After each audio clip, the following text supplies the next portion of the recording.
ನಿಮ್ಮ ಮನೆಯಲ್ಲಿ in case ಏನಾದರೂ ವನ್ಯಜೀವಿ ಸಂಪತ್ತಿದ್ರೆ ಅದನ್ನ ಸರ್ಕಾರಕ್ಕೆ ಹಿಂತಿರುಗಿಸಿ. ಕಾರಣ ಅಧಿಕಾರಿಗಳು ಕೊನೆಯ ಚಾನ್ಸ್ ಅನ್ನ ಕೊಟ್ಟಿದ್ದಾರೆ. ಅರಣ್ಯ ಇಲಾಖೆ ಅಧಿಕಾರಿಗಳು ಹುಲಿ ಉಗುರಿರ್ಬೋದು, ಹಲ್ಲು, ಚರ್ಮ, ಆನೆ ದಂತ ಅಥವಾ ಆನೆ ಬಾಲ, ಜಿಂಕೆ ಕೊಂಬು, ಹೀಗೆ ವನ್ಯಜೀವಿ ವಸ್ತುಗಳಿದ್ರೆ ಅದನ್ನ ಸರ್ಕಾರಕ್ಕೆ ನೀವು ವಾಪಸ್ ಮಾಡಬೇಕಾಗತ್ತೆ. ಕೊನೆಯ ಚಾನ್ಸ್ ಅನ್ನ ಕೊಟ್ಟ ಅರಣ್ಯ ಇಲಾಖೆ ಅಧಿಕಾರಿಗಳು.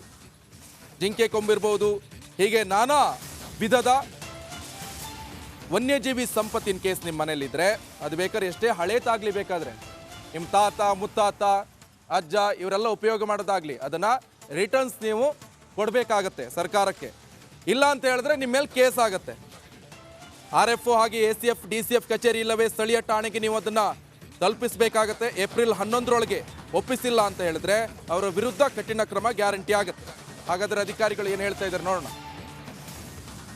ಮತ್ತೆ ಮಾನ್ಯ ಸರ್ಕಾರದ ಆದೇಶದ ಪ್ರಕಾರ 11 ಜನವರಿ 2024ರಿಂದ ಚಾಲ್ತಿಯಲ್ಲಿದ್ದು ಇದು ಏಪ್ರಿಲ್ 11, 24ರವರೆಗೂ ಚಾಲ್ತಿಯಲ್ಲಿರುತ್ತೆ. ಅಂದರೆ 90 ದಿನಗಳ ಕಾಲದಲ್ಲಿ ಒಳಗಡೆ ನಿಮ್ಮಲ್ಲಿರುವಂಥ ಯಾವುದೇ ವನ್ಯಜೀವಿ ಅಂಗಗಳನ್ನು ನೀವು ಸರೆಂಡರ್ ಮಾಡಲಿಕ್ಕೆ ಅವಕಾಶ ಇದೆ. ಇದನ್ನು ಸರೆಂಡರ್ ಮಾಡಲಿಕ್ಕೆ ಈಗ ಬೆಂಗಳೂರು ಪ್ರಾದೇಶಿಕ ಅರಣ್ಯ ವಿಭಾಗದ ವ್ಯಾಪ್ತಿಯಲ್ಲಿ ಬರುವಂಥ 5 ಏನು ವಲಯಗಳಿದ್ದಾವೆ. ಈ 5 ವಲಯಗಳು ಯಾವುದು? ಆನೇಕಲ್ ಇರ್ಬೋದು, KR ಪುರಮ್ಮು, ಕಗ್ಲಿಪುರ, ಬೆಂಗಳೂರು ಮತ್ತು ಆನೇಕಲ್ಲು. ಈ 5 ವಲಯ ಅರಣ್ಯಾಧಿಕಾರಿಗಳ ಕಚೇರಿ ಇರ್ಬೋದು, ಅಥವಾ ನಮ್ಮ ಉಪ ಅರಣ್ಯ ಸಂರಕ್ಷಣಾಧಿಕಾರಿಗಳ ಕಚೇರಿ ಇರ್ಬೋದು, ಅಥವಾ ನನ್ನ ಇದು ಉಪ ಅರಣ್ಯ ಸಂರಕ್ಷಣಾಧಿಕಾರಿಗಳ ಕಚೇರಿ ಅರಣ್ಯ ಭವನ ಬೆಂಗಳೂರು ಆಗಿರ್ಬೋದು. ಇಲ್ಲಿ ಸರೆಂಡರ್ ಮಾಡಲಿಕ್ಕೆ ಮತ್ತು ಪೊಲೀಸ್ ಸ್ಟೇಷನ್ನಲ್ಲೂ ಸಹ ಸರೆಂಡರ್ ಮಾಡಲಿಕ್ಕೆ ಕಾನೂನಲ್ಲಿ ಅವಕಾಶ ಕೊಡಲಾಗಿದೆ. ಅಲ್ಲಿ ತಾವು ಅದನ್ನು ಸಬ್ಮಿಟ್ ಮಾಡಲಿಕ್ಕೆ ಅವಕಾಶ ಇದೆ. ಸರ್, ಹೇಗೆ ಅವರು ಸಬ್ಮಿಟ್ ಮಾಡಬೇಕು? ಈಗ ನೋಡಿ, ಕಾನೂನುಬದ್ಧವಾಗಿ ಈಗ ಫಾರ್ಮ್ ನಂಬರ್ 1 ಅಂತೇಳಿ ಮಾಡಿದ್ದಾರೆ. ಅದರಲ್ಲಿ 100 ರೂಪಾಯಿ ಒಂದಿಗೆ ಇದು ಅಫಿಡವಿಟ್ ಒಂದಿಗೆ ಅಂದರೆ ಬೆಲೆ ಬಾಳುವಂಥ ಒಂದು ಅಫಿಡವಿಟ್ನ ಪರ್ಚೇಸ್ ಮಾಡಿ ಅದು ಈ ಬಗ್ಗೆ ಹೆಚ್ಚಿನ ಡೀಟೇಲ್ಸ್ ಅನ್ನು ಕೊಡ್ತಾರೆ ನಮ್ಮ ಪ್ರತಿನಿಧಿ ವೀರೇಶ್. ನೇರ ಸಂಪರ್ಕದಲ್ಲಿ ಜಾಯ್ನ್ ಆಗಿದ್ದಾರೆ. ವೀರೇಶ್, ಎಷ್ಟು ಹಳೆದಾರು ತಲುಪಿಸಬೇಕಾ, ಮತ್ತೆ ಎಲ್ಲಿ ಕೊಡಬೇಕಾಗತ್ತೆ, ಯಾವಾಗ ಲಾಸ್ಟ್ ಡೇಟ್ಸು, ಹಾಗೆ ಅಧಿಕಾರಿಗಳು ಏನು ಹೇಳ್ತಿದ್ದಾರೆ? ನಿಕೇಶ್, ಪ್ರಾಣಿಗಳ ವಸ್ತುಗಳನ್ನು ಏನಾದರೂ ಮನೆಯಲ್ಲಿ ನೀವು ಇಟ್ಟುಕೊಂಡಿದ್ರೆ ಇದು ಕೊನೆ ಚಾನ್ಸು. ಅರಣ್ಯ ಇಲಾಖೆ ಇದೀಗ ಒಂದು ಆದೇಶ ಮಾಡಿದೆ. ಅಂದರೆ 3 ತಿಂಗಳ ಗಡುವು ಸಹ ನೀಡಿದೆ. ಅಂದರೆ ಹಳೆಯದಾದ ವಸ್ತುಗಳು, ಪ್ರಾಣಿ ವಸ್ತುಗಳನ್ನು ಮನೆಯಲ್ಲಿ ಇಟ್ಕೊಂಡಿದ್ರೆ ಮತ್ತು ಪೆಂಡೆಂಟ್ಸ್ ಏನು ಇಟ್ಕೊಂಡಿದ್ರೆ, ಜಿಂಕೆ ಕೊಂಬುಗಳು, ಆನೆ ದಂತಗಳು, ಯಾವುದಾದ್ರೂ ಪ್ರಾಣಿಗಳು ಇಟ್ಟು ಸಂಪತ್ತನ್ನು ಮನೆಯಲ್ಲಿ ಶೇಖರಣೆ ಮಾಡಿದರೆ ಬೇಗ ಹಿಂತಿರುಗಿಸ್ಬೇಕಂತೇನೋ ಒಂದು ಕಡೆ ಅರಣ್ಯ ಇಲಾಖೆ ಆದೇಶ ಮಾಡಿದೆ. ಅಂದರೆ ಇನ್ನು ಜನವರಿಯಿಂದ ಈ ಒಂದು ಆದೇಶ ಆರಂಭವಾಗಿದ್ದು ಮಾರ್ಚ್ ಅಂತ್ಯಕ್ಕೆ ಈ ಒಂದು ಆದೇಶ ಮುಗಿಯುತ್ತೆ. ಹೀಗಾಗಿ ಆ ಡೇಟ್ ಒಳಗೆ ಇವರು ಯಾರ್ಯಾರು ವಸ್ತುಗಳು, ಪ್ರಾಣಿಯ ವಸ್ತುಗಳು ಇಟ್ಕೊಂಡ್ರೆ ಅದು ತಲುಪಿಸ್ಬೇಕಾಗುತ್ತೆ.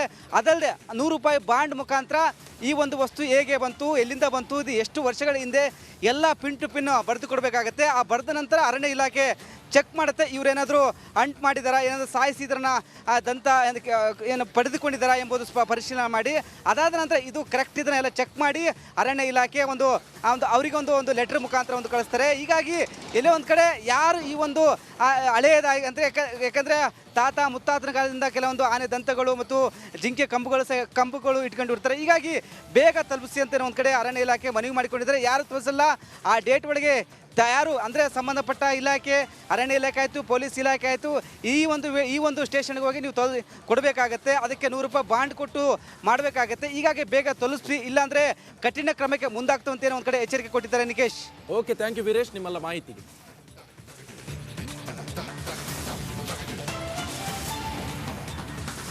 ಇನ್ನು ಬೆಂಗಳೂರಿನಲ್ಲಿ ಬಾಲಕ ಮಿಸ್ಸಿಂಗ್ ಕೇಸ್ ವಿಚಾರಕ್ಕೆ ಸಂಬಂಧಪಟ್ಟಂತೆ ಈ ಪ್ರಕರಣದ ಬೆನ್ನಲ್ಲೇ ಇದೀಗ BMTC ಫುಲ್ ಅಲರ್ಟ್ ಆಗಿದೆ.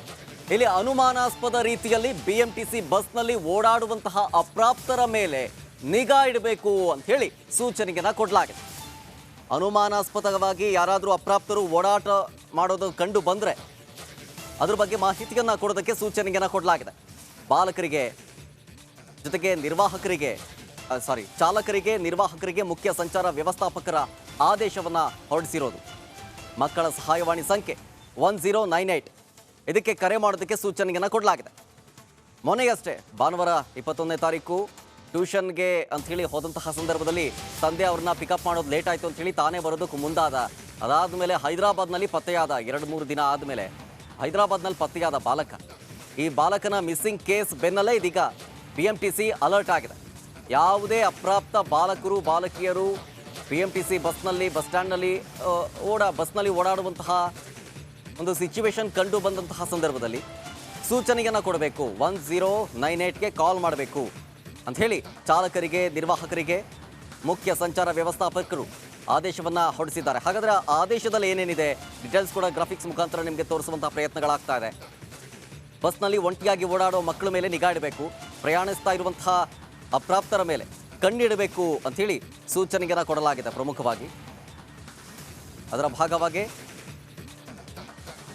ಮಕ್ಕಳ ಹಾವಭಾವದಲ್ಲಿ ಏನಾದರೂ ಗೊಂದಲಗಳಿದ್ರೆ, ಭಯ ಪಡೋದಾಗಿರ್ಬೋದು ಅಥವಾ ಅಳ್ತಾ ಇದ್ರೆ, ಈ ರೀತಿಯಾಗಿ ಹಾವಭಾವಗಳು ಕಂಡು ಬಂದರೆ ಮಾಹಿತಿಯನ್ನು ಕೊಡಬೇಕು 1098ಗೆ ಅಂಥೇಳಿ ಆದೇಶವನ್ನು ಹೊರಡಿಸಿರೋದು. ಹತ್ತಿರದ ಪೊಲೀಸ್ ಠಾಣೆಗೂ ಕೂಡ ಅಂಥ ಮಕ್ಕಳನ್ನು ಕರೆದೊಯ್ಯಿರಿ, ಅನುಮಾನಾಸ್ಪದ ರೀತಿಯಲ್ಲಿ ಕಂಡು ಬಂದರೆ ಅಂಥೇಳಿ ಸೂಚನೆಯನ್ನು ಕೊಡಲಾಗಿದೆ. ಆ ಆದೇಶದಲ್ಲಿ ಉಲ್ಲೇಖವನ್ನು ಮಾಡಲಾಗಿದೆ.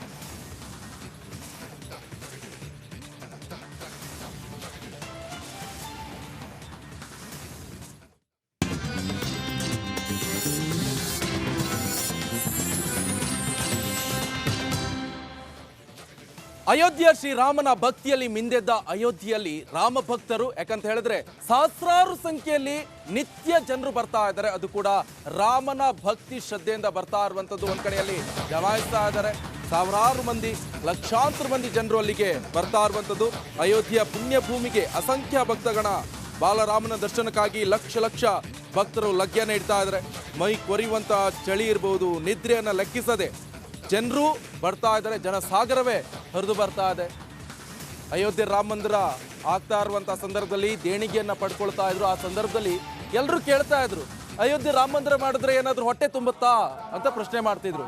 ನೋಡಿ, ಈಗ ಪ್ರವಾಸೋದ್ಯಮ ಕೂಡ ಇಂಪ್ರೂವ್ ಆಗ್ತಾ ಇದೆ, ಬಿಸ್ನೆಸ್ ಮಾಡ್ತಾ ಇದ್ದಾರೆ, ಸಣ್ಣ ಪುಟ್ಟ ಅಂಗಡಿಗಳಿರ್ಬೋದು ಎಲ್ಲವೂ ಕೂಡ ಓಪನ್ ಆಗ್ತಾ ಇದೆ. ಈ ಲೆಕ್ಕದಲ್ಲಿ ಹೊಟ್ಟೆ ತುಂಬುತ್ತೆ.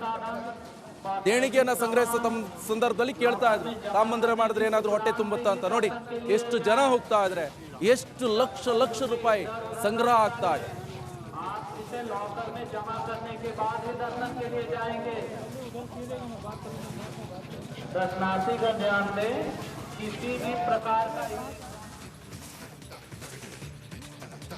ಅಯೋಧ್ಯೆಯಲ್ಲಿ ಶ್ರೀರಾಮನ ದರ್ಶನ ಪಡ್ಕೊಳ್ಳೋದಕ್ಕೆ ಸಾಕಷ್ಟು ಸಂಖ್ಯೆಯಲ್ಲಿ ಜನ ಆಗಮಿಸ್ತಾ ಇರೋದನ್ನ ನಾವು ಗಮನಿಸ್ತಾ ಇದ್ದೀವಿ. ಇದೇ ಸಂದರ್ಭದಲ್ಲಿ ಶಿಲ್ಪಿ ಅರುಣ್ ಯೋಗಿರಾಜ್ ನಿನ್ನೆಯಷ್ಟೇ ಅಯೋಧ್ಯೆಯಿಂದ ಬೆಂಗಳೂರಿಗೆ ಬಂದಂತಹ ಸಂದರ್ಭದಲ್ಲಿ ಅರುಣ್ ಯೋಗಿರಾಜ್ ಅವರನ್ನ ರಾಮ ಭಕ್ತರು ಅದ್ದೂರಿಯಾಗಿ ವೆಲ್ಕಮ್ ಮಾಡಿಕೊಂಡ್ರು. ಆ ಕುರಿತ ಒಂದು ವರದಿ ಇದೆ, ಬನ್ನಿ ನೋಡೋಣ.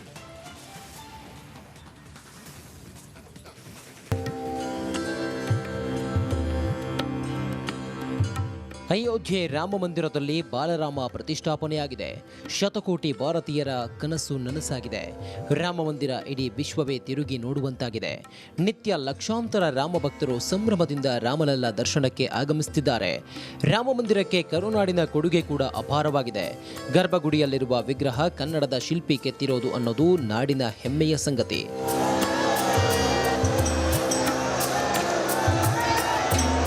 ಬಾಲರಾಮನ ಮೂರ್ತಿ ಕೆತ್ತಿದ ಮೈಸೂರಿನ ಶಿಲ್ಪಿ ಅರುಣ್ ಯೋಗಿರಾಜ್ ಕರುನಾಡಿಗೆ ವಾಪಸ್ಸಾಗಿದ್ದಾರೆ. 6-7 ತಿಂಗಳಿನಿಂದ ಮನೆಯಿಂದ ದೂರವಿದ್ದ ಅರುಣ್ ತವರಿಗೆ ಬಂದಿದ್ದಾರೆ. ಬೆಂಗಳೂರಿನ ಕೆಂಪೇಗೌಡ ಏರ್ಪೋರ್ಟ್ಗೆ ಬಂದಿಳಿದ ಶಿಲ್ಪಿ ಅರುಣ್ಗೆ ಪೇಟ ತೊಡಿಸಿ ಆರತಿ ಬೆಳಗಿ ಸ್ವಾಗತ ಮಾಡಿದ್ದಾರೆ. ಇದೇ ವೇಳೆ ರಾಮ ಭಕ್ತರು ಹೂವಿನ ಸುರಿಮಳೆಗೈದರು. ಏರ್ಪೋರ್ಟ್ನಲ್ಲಿ ಜೈ ಶ್ರೀರಾಮ್ ಘೋಷಣೆ ಮೊಳಗಿತ್ತು. ತನಗೆ ಸಿಕ್ಕಿದ ಸ್ವಾಗತ ಸನ್ಮಾನ ಕಂಡು ದೇವಶಿಲ್ಪಿ ಒಂದು ಕ್ಷಣ ಭಾವುಕರಾದರು. ನಮ್ಮ ದೇಶದ ಜನತೆ ಅದನ್ನು ಇಷ್ಟಪಡ್ತಾ ಇರೋದಾಗ್ಲಿ, ನಿಮ್ಮೆಲ್ಲರ ಪ್ರೀತಿ ಆಗಲಿ, ಇದನ್ನ ನೋಡಿ ನನಗೆ ಒಂದು ಆಶ್ಚರ್ಯನೇ ಆಗಿದೆ. ಇಷ್ಟೊಂದು ಪ್ರೀತಿ ನೀವು ಲಲ್ಲನ ಮೇಲೆ ಇಟ್ಟಿರುವಂಥದ್ದು, ರಾಮನಿಗೆ ನಾವು ಕಾಯ್ದಿರುವಂಥ ವಿಷಯ ನನಗೆ ಶಬ್ದಗಳೇ ಸಾಲ್ತಾ ಇಲ್ಲ. ನೀವು ತೋರಿಸ್ತಿರೋ ಪ್ರೀತಿಗೆ ಈ ಒಂದು, ನಾನು ಹೇಳಿದಾಗೆ ಒಂದು 8-9-7 ತಿಂಗಳಿಂದ ಎಲ್ಲೂ ನಾನು ಪ್ರಪಂಚದ ಈಚೆ ಕಡೆ ಕಾಣಿಸಿರಲಿಲ್ಲ, ನನಗೆ ಬೇಕಿರಲಿಲ್ಲ. ನಾನೇ ಒಂದು ಸಣ್ಣ ಗೂಡಿನಲ್ಲಿ ಕೆಲಸ ಮಾಡ್ತಾ ಇದ್ದೆ. ಬಟ್ ಇಷ್ಟು ಜನ ಇಷ್ಟಪಡ್ತಿರೋ ನನಗೆ ನಿಜವಾಗ್ಲೂ ನಾನು ಊಹಿಸಿರ್ಲಿಲ್ಲ.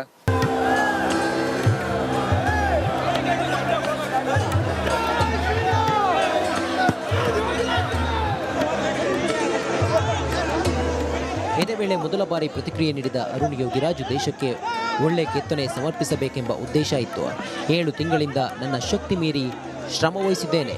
ನಿಮ್ಮ ಪ್ರೀತಿ ನೋಡಿದರೆ ನನ್ನ ಪ್ರಯತ್ನ ಸಾರ್ಥಕವೆನಿಸುತ್ತೆ. ಕೋಟ್ಯಾಂತರ ಬೆಲೆಯ ಕಲ್ಲು ಕೊಡಲು ಮಂದಿ ಇದ್ರು. ಭಗವಂತನೇ ಈ ಕಲ್ಲನ್ನು ಆಯ್ಕೆ ಮಾಡಿಕೊಂಡಿದ್ದಾನೆ ಎಂದಿದ್ದಾರೆ. ಈ ಒಂದು ಅವಕಾಶಕ್ಕೆ ನಾನು ನಮ್ಮ ಮನೆತನಕ್ಕೆ ಮತ್ತು ನಮ್ಮ ಗುರುಹಿರಿಯರಿಗೆ ಒಂದು ಆಶೀರ್ವಾದದಿಂದ ಸಿಕ್ಕಿದೆ ಅಂತ ಅನ್ಕೋತೀನಿ. ಜೊತೆಗೆ ಈ ಒಂದು ಕಾರ್ಯ ನಮ್ಮ ಇತಿಹಾಸ ಪುಟದಲ್ಲಿ ಸೇರುವಂಥ ವಿಷಯ. ಈ ಒಂದು ಅವಕಾಶ ಸಿಕ್ಕಿದ್ದಕ್ಕೆ ನಾನು ಭಗವಂತನಲ್ಲಿ ಒಂದು ಧನ್ಯತಾ ಭಾವ. ಜೊತೆಗೆ ಈ ಒಂದು ಇಷ್ಟು ಜನ ಪ್ರೀತಿ, ಇಷ್ಟೊಂದು ಪ್ರೀತಿ ತೋರಿಸ್ತಾ ಇದ್ದಾರೆ. ನಾನು ಈ ಕೆಲಸ ಮಾಡಿದ್ದಕ್ಕೂ ಸಾರ್ಥಕತೆ. ಈಗ ನಿಮ್ಮೆಲ್ಲರ ಖುಷಿ ನೋಡಿ ನನಗೆ ನಾನು ಕೆಲಸ ಮಾಡಿದ ಸಾರ್ಥಕವಾಯ್ತಪ್ಪ ಅಂತ ಅನಿಸ್ತಾ ಇದೆ. ಇದು ಹೇಳಿದ್ನಲ್ಲ, ಇದು ಕಲೆಗೆ ಸಿಕ್ಕ ಗೌರವ. ಇದು ಕಲೆಗೆ ಈ ಒಂದು ಸನ್ನಿವೇಶದಲ್ಲಿ ನನ್ಗನ್ಸುತ್ತೆ ನಮ್ಮ ಭಾರತೀಯರಲ್ಲಿ ರಾಮನ ಮೇಲಿರೋ ಪ್ರೀತಿ ಎಷ್ಟಿದೆ ಅಂತ ಗೊತ್ತಾಗ್ತಾ ಇದೆ. ರಾಮಲಲ್ಲ ಮೂರ್ತಿ ಬಗ್ಗೆ ದೇಶದೆಲ್ಲೆಡೆ ಭರಪೂರ ಮೆಚ್ಚುಗೆ ಗಳಿಸಿಕೊಂಡಿರೋ ಅರುಣ್ ಯೋಗಿರಾಜ್ಗೆ ಜನ ಮನಪೂರ್ವಕವಾಗಿ ಹಾರೈಸಿದ್ದಾರೆ.